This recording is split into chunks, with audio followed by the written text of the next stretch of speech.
ThaBoxingvoice.com live here with Joe Markowski. How are you today? I'm good. How are you? How's your summer been? It's been good, man. DAZN's doing a lot better than me. You guys are getting all the big names. It's good fighters, yeah. It's a lot of work behind the scenes over the summer, building out what I just mentioned it on stage just then, but the back end of the year, the schedule's going to be our best yet, I think. So you'll see some announcements from us on top of what we've announced today very, very soon. This is a great fight in itself, but it's going to be part of a much bigger schedule of fights going into the back end of the year. How pleased were you to hear the announcement that Triple G and Matchroom were going to do a merger, being as though you guys already have Eddie as your frontman? Yeah, look, the way I look at it is it's a bit of an ecosystem. It's a family of people who are attached to DAZN, and it made a lot of sense for us to sort of build a stronger tie between those two groups. We've got a great relationship with Triple G Promotions. He's got a great team of people around him, sensible people who make the right decisions for him, and he's very much part of that. And obviously Eddie's a big partner of ours internationally, especially here in the United States, and obviously has a certain skill set that we wanted to put to work with Gennady. So yeah, it's a formalisation of something that was already happening, and we're very excited about it. Wanted to put together, so you guys recommended the merger? No, I think it's a conversation between the two promoters, between Matchroom USA, which we're a shareholder in, so we're part of that organisation, that company, Matchroom Boxing USA. And when the opportunity came up, the conversation between the two promotional companies, we were very supportive of it. So yeah, we wanted it to happen as well. So what are your thoughts on the situation? Like, obviously this is the big drama show, but this title belonged to Canelo about a week ago, so it's really a big drama show. What's your thoughts on the IBF stripping Canelo, or he vacated? To be honest, I'm not going to get into that. That's business between Canelo and the IBF. Look, Canelo's a huge asset for us. He's the guy to beat in the middleweight division. Triple G is very keen to get himself a belt, give himself a shot at an undisputed fight in the not too distant future. We've got links into and contracts with every major name in that mix right now. Obviously Andrade's the other guy who's attached to Eddie. We're very excited about how the next couple of years are going to play out between all these guys, not ducking away from each other and fighting each other to crown a middleweight undisputed world champion. We're very excited about the journey to get there. How much does DAZN want that Billy Joe Saunders fight now that Eddie has also brought Billy Joe back to DAZN? I think that's great. He's brought him to Matchroom. I think time will tell what Billy Joe wants to do. I've not had a conversation with him on that, nor have we. We're sort of, right now we're focused on this fight. We're working with the Golden Boy guys and Team Canelo to get his next fight booked in. And look, it's really exciting. The middleweight division's hot right now. Billy Joe's a name, Andrade's a name, Canelo's obviously a name, Derevinchenko's a threat, no doubt, Triple G as well. So the fact that we are going to be broadcasting all of those fights that are relevant to that mix that's what I'm excited about, that's what I'm focused on, and it's about serving up the best fights that are going to engage fight fans and build a subscription base for us. Is Canelo expected back this year? Yeah, we hope so. We're talking to a number of opponents at the moment about that. Any idea what division? Because he's like 160, he's a champ at 168, he wants to go to 175. You're right, there's a number of conversations ongoing. We've had a conversation with Team Canelo and with Golden Boy, and we've given a list of fighters that we'd like Canelo to see. That's between us and those parties right now. And Eric Gomez and the team over at Golden Boy with Oscar and Canelo obviously are working to make one of those fights for broadcasting on DAZN, and that works for all parties. So that list includes, it's not just encapsulated into one weight class, so wait and see next couple of weeks. The rumor is that list includes Jamal Charlo. How high is he on that particular list, being as though you have so many in-house fighters? Well, you're a boxing fan, would you like to see that fight?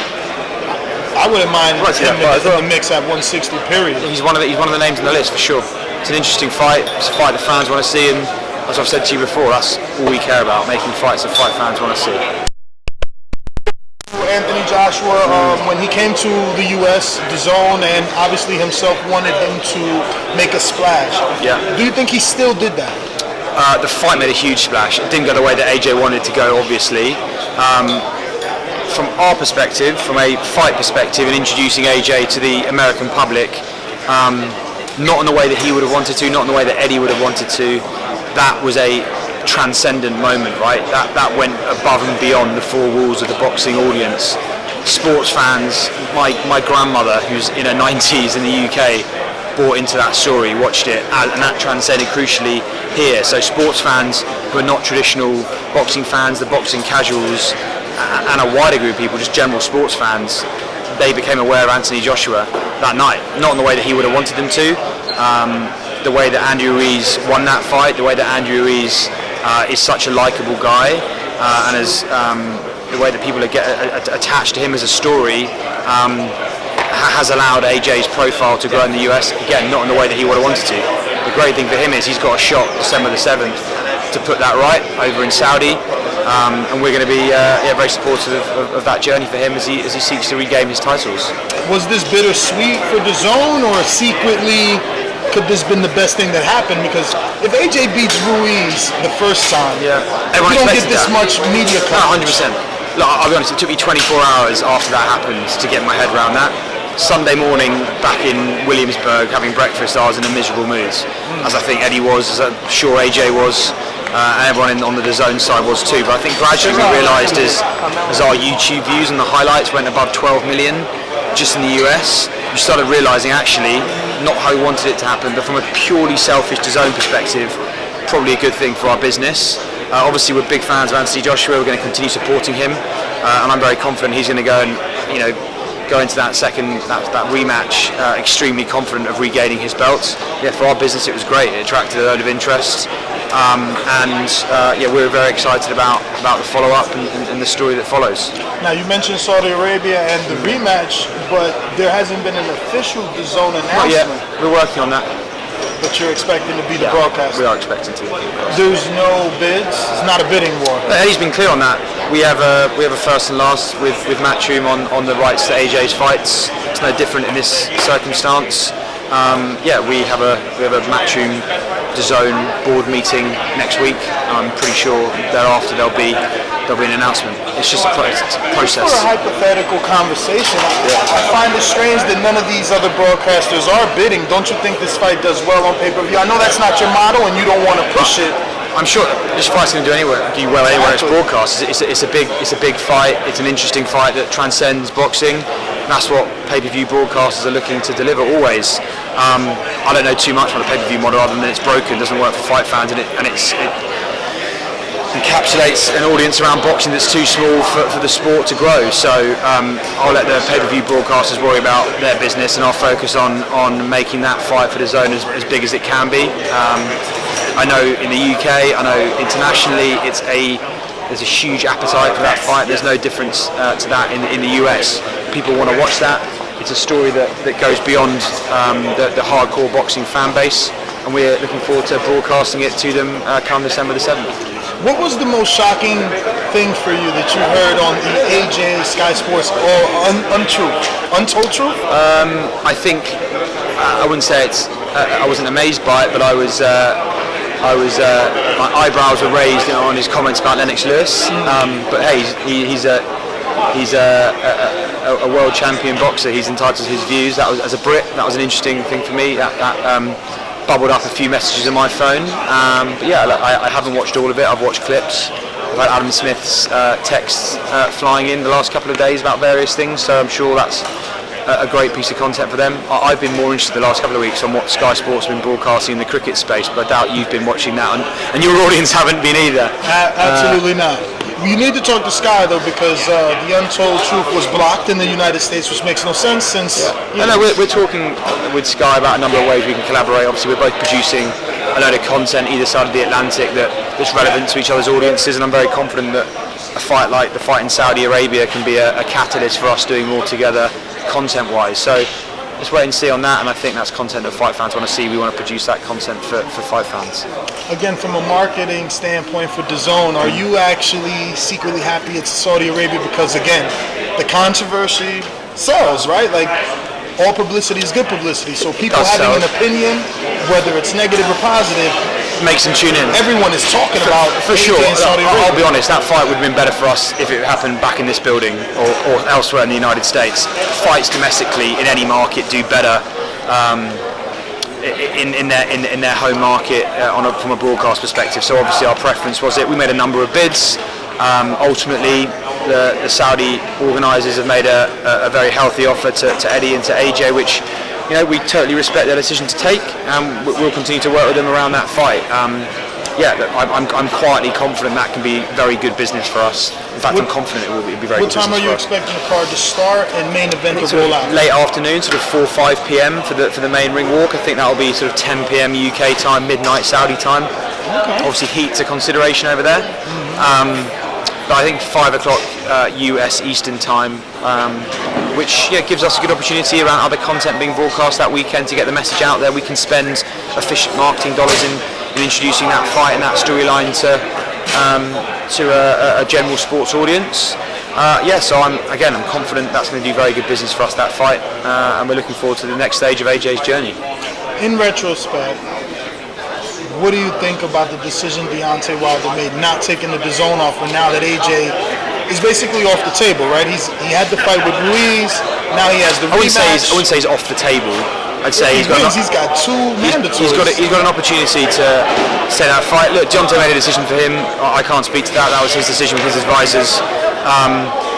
We're going to continue to be in conversation with the best fighters in the world that have relevance to what we're trying to do. That's not going to stop because of a decision that was taken a few months ago that didn't go our way. So that we'll continue speaking with everyone that we want to speak to make the best schedule in boxing. The back end of this year is testament to that. There'll be announcements coming soon. It really will be a season of fight sports content, and we're going to position it that way. It's not going to be a sort of a pay-per-view model of one show, big weekend, and disappear for 3 months. We're going to be making a regular schedule that just continues to deliver fight fans tremendous value. A $99.99 annual pass that's attached to that is tremendous value. That's what we're focused on at the end of this year and into next year and onwards. So nothing changes from our perspective. The door is open to any fighter who wants to speak to us about signing with our various promotional partners at the right times. We want to make great fights with those promotional partners. We are full steam ahead with that strategy. Last one, obviously you're busy. Is the goal still for undisputed in the heavyweight division, or you just broadcast, let the fighters make their decisions? Yeah, you mentioned the AJ situation and that not going to plan and affecting Deontay Wilder's plans. That does shake it up a little bit. Wilder's in the mix, Fury's in the mix. There's Dillian White controversy, what happens there? There's a whole lot of storylines that weren't in the heavyweight division 6 months ago. They all build towards, we hope, as everyone wants, an undisputed heavyweight championship of the world fight. It's not going to happen immediately. There's a load of reasons why that's not happening. It makes the journey to get there a hell of a lot more interesting. Yes, we want that. Everyone in the mix wants that. AJ wants that. Fury wants that. I'm sure Dillian White wants that. Deontay Wilder wants that. Everyone wants it. Annie Ruiz wants it, of course. Eddie wants it. The whole community wants it. The journey to get there just got a hell of a lot more interesting, I think, and that's good for me. It's good for our business. I know I said that was the last one, but penultimate one. Do you think that it would have been smart maybe to try and sign Ruiz since that fight did it? Because it wasn't just an upset, right? Like he got knocked down 4 times, so there's a strong possibility he could do it again. 100%, but that's what makes it interesting. Wouldn't you want him on the platform though? That's a conversation for our promotional partners. Look, we've got the fights that we want to make a great schedule. We've got the most interesting, we've said it on stage 2 or 3 times today, we've got the best schedule, the most interesting schedule of fight fans. And that right now is all we can continue to focus on. There's a lot of politics in boxing, you know that as well as anyone. We're going to navigate through that and make great fights. We're doing that on behalf of fight fans, so I'm going to focus on doing that. Well, thank you, Joe, man. Appreciate your time as always. Enjoy the rest of your day. If you enjoyed the video, feel free to hit the like, subscribe, and share. As always, if you want to support us to the next level, head over to the patreon.com/ThaBoxingVoice. We have tons of exclusive from Border Wars, from title, betting shows, the list goes on and on and on. But in addition to that, if you guys have questions for fighters, trainers, and promoters, this is where you can submit them. We will run out, get these questions answered, and put it back on the show just for you guys. Appreciate it. Peace.